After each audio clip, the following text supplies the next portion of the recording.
भाई यहाँ पर 11,000 का मेंबर, 21,000 का मेंबर। बाबा साहब ने तो आपको सबको समानता दी, यहाँ कर फिर वही कंडीशन। और उनमें आप में क्या हुआ है? जैसे डॉक्टर बी आर अम्बेडकर ने हमारे लिए बहुत कुछ किया है, महिलाओं के मान सम्मान में तो बहुत कुछ किया है। शायद हम डॉक्टर बी आर अम्बेडकर तो नहीं बन सकते, जैसे हमारे जितने भी संतों महापुरुष है वैसे हम बन नहीं सकते।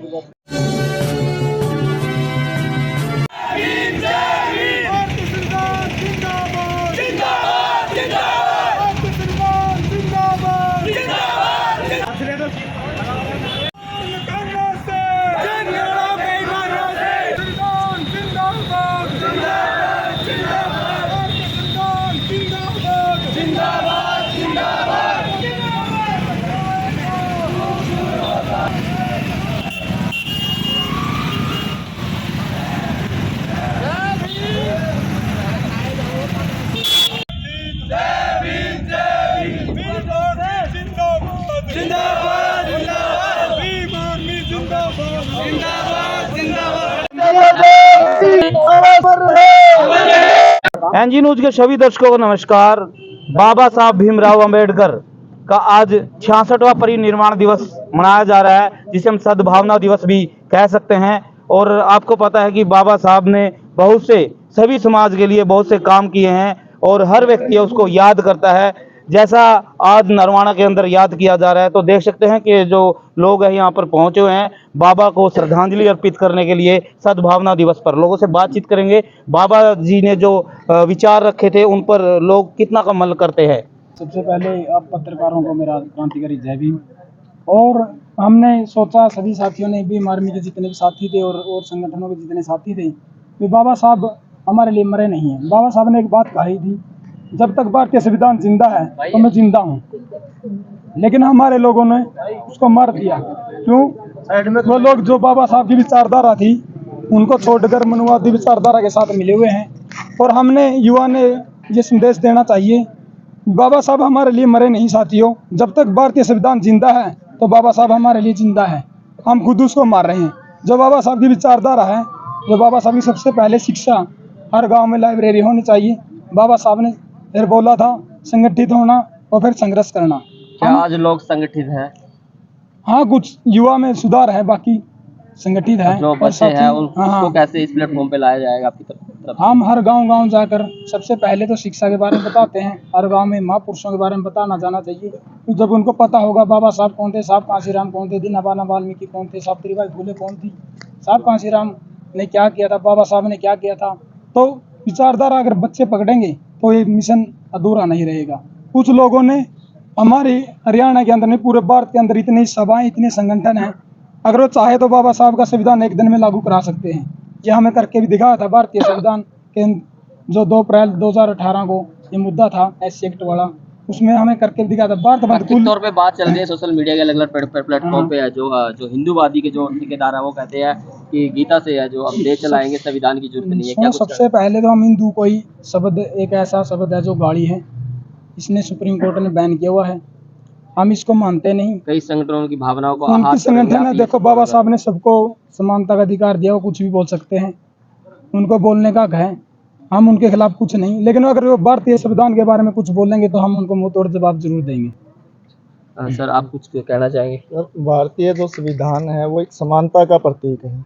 जब बाबा साहब ने संविधान को लिखा तो सिंबल ऑफ नॉलेज, बाबा साहब ने पूरे लगभग 66 देशों के जो संविधान था, जो उनकी प्रणाली थी, उसको पढ़ा। उसको पढ़ने के बाद एक ऐसा संविधान हमारे को दिया जो हमारे समाज में गैर बराबरी की जो व्यवस्था थी, वर्ण व्यवस्था थी, अछूत बना करके लोगों को सारे के सारे अधिकार छीने गए थे। उनको कपड़े तक पहनने का अधिकार नहीं था महिलाओं को।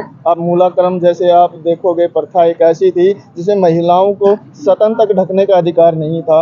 हमारी जो महिलाएं थी, आप देखेंगे कि ऐसी व्यवस्था थी, जब विधवा हो जाती थी कोई औरत, उसको अपने पति की लाश के साथ जिंदा जला दिया जाता था। हम सती प्रथा की बात करते हैं। ऐसी व्यवस्थाएं बहुत सारी है। हमारे को पीने तक का अधिकार नहीं था। आप देखोगे कि गांव में जो तालाब होते थे, कुएं होते थे, वहाँ कुत्ता पानी पी सकता है, वहाँ कोई भी जानवर वहाँ टट्टी पेशाब कर सकता है। लेकिन एक ऐसा समाज ऐसा था जिसको अछूत परिवार, आज हम उसको SC ST के नाम से जानते हैं। बाबा साहब ने उसको एक अलग डेफिनेशन दी, अछूत से बदल करके। उस समाज को किसी भी प्रकार का कोई अधिकार नहीं था। मुर्दे के जो कपड़े थे वो पहनने के लिए मजबूर होते थे। ऐसा समाज जो बिल्कुल ही घृणित जीवन जी रहा था, उसने तो गैर बराबरी की व्यवस्था को तोड़ के संविधान बनाया। जो ग्रंथ है वो बहुत सच्चे हैं और उनको वही बात है कि वे वो झूठ का प्रचार करते हैं और देश को मानसिक गुलाम। जी कृष्ण जी, अमित जी, एक क्वेश्चन है मेरा। बाबा साहब ने एक पौधा लगाया था कि संगठित रहो, शिक्षित रहो, तो वो पौधा की छांव है आज कितनी फैल चुकी है हमारे युवाओं तक? युवाओं में तो देखो, मैं कहना चाहता हूँ 50% युवा उस छाँव के अंदर है, तो काम करने लगे युवा। तो जब तक पता नहीं था, मैंने पहले बताया था, उन साथियों को पता नहीं था। कोई भी एक ऐसा संगठन बनाते हैं, जैसे कोई भी सभा लगा लो, मैं किसी सभा की बात नहीं कर रहा, अगर वो सभा गांव में जाती है, हमारे निर्वाणा सभा के अंदर बेस्ट गांव है, अगर ये सभा गांव-गांव जाकर प्रचार करे, क्या ये मिशन यहीं रहेगा? तो आने वाला आज का समय जो, और अब 14 अप्रैल को देख लेना, अगर ये प्रचार करें ना, तो ये निर्वाणा में पैर रखने को जगह नहीं मिलेगी। हमारे लोग बाबा साहब के नाम पे खा रहे हैं, उसका जो बताया वो रास्ता उस पर नहीं चल रहे। क्या यहाँ अपने जो भी बनते हैं, यहाँ पर इलेक्शन होता है भाई, यहाँ पर 11,000 का मेंबर, 21,000 का मेंबर, बाबा साहब ने तो आपको सबको समानता दी, यहाँ कर फिर वही कंडीशन, और उनमें आप में क्या हुआ है? आपसे बाबा साहब से अलग हो गए, फिर बाबा साहब का संविधान कहाँ रहा? इसमें अगर कोई काम करने वाला साथी है तो प्रधान वो भी बन सकता है। बौद्ध धर्म के अनुसार निर्वाण है वो जीवन की जो इच्छाएं हैं या पीड़ा है उनसे दूर रहना होता है, तो आप भी मानते हैं ये चीजें? नहीं, देखो, मैं इस चीज़ से नहीं, बिल्कुल नहीं। बुद्ध धर्म की जो पहचान है, इंसान को इंसान मानते हैं, नहीं किसी जाति को। अगर कोई जाति मानता है तो जाति, गुरु रविदास ने कहा है कि हम भाई चमार हैं। देखो, जो चाम का अगर ये स्टील की ग्रिल लगी है तो इसको स्टील बोलेंगे, पत्थर है तो पत्थर। अगर हमारे भीतर 8 मास और चीज से हम बने हैं, चमार का ही है। चाहता चाहूं मैं मास रखत चारुदात समय और सादात का शरीर है। महाराज जी ने बोल दिया था मानस जाति है, सामने आ जाइएगा। ये पशु पक्षियों की जाति है, मानस जाति है, ये इंसान की एक जाति है, एक खून है। ये राजनीति करते हैं, संता को लोग के बाबा साहब को राजनीति नहीं करी। माता कर्ज पिता का बिंदु, माता और पिता, माता कर्ज पिता का बिंदु, कौन मुसलमान कौन हिंदू, मिलकर सृष्टि चाहिए, साधु दुनिया भर में न खाइए। बाबा साहब के विचारों को पढ़ा कभी? हाँ जी, पढ़ा। कितना समझ पाए हो और कितना जीवन में अपनाया?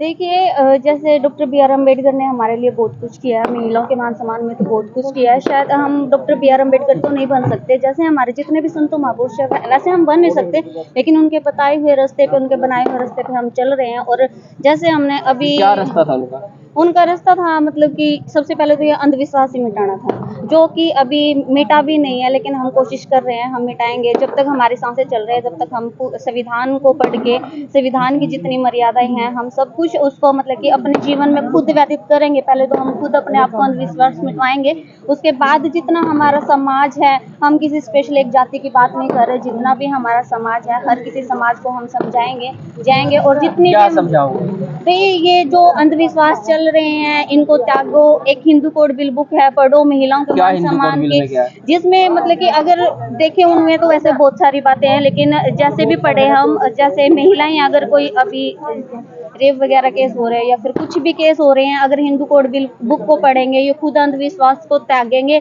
और त्यागने के बाद वो एक खुद अच्छे रास्ते पे चलेंगे। अच्छे रास्ते पे चलने के कारण वो खुद सक्सेस होंगे, सक्सेस होने के कारण हमारा संविधान सबसे ऊंचा जाएगा। आज बाबा का सद्भावना दिवस मनाया जा रहा है। 66 दिसंबर 1956 को बाबा साहब जी का दाह संस्कार हुआ था, तो उस समय के बाद अगर बात करें, बहुत सा जो समय है पलट चुका है, और आज 66वां जो परिनिर्वाण दिवस यानी सद्भावना दिवस के रूप में मनाया जा रहा है। और अगर भारत नहीं, पूरे विश्व के अंदर जो सद्भावना दिवस है वो मनाया जा रहा है। आशा है आप इस खबर को देखकर वीडियो को शेयर जरूर करेंगे। धन्यवाद। और हम भी सलाम करते हैं बाबा साहब को, जिन्होंने पूरे देश के अंदर एक मत और एक शिक्षित बनने का नारा दिया। धन्यवाद।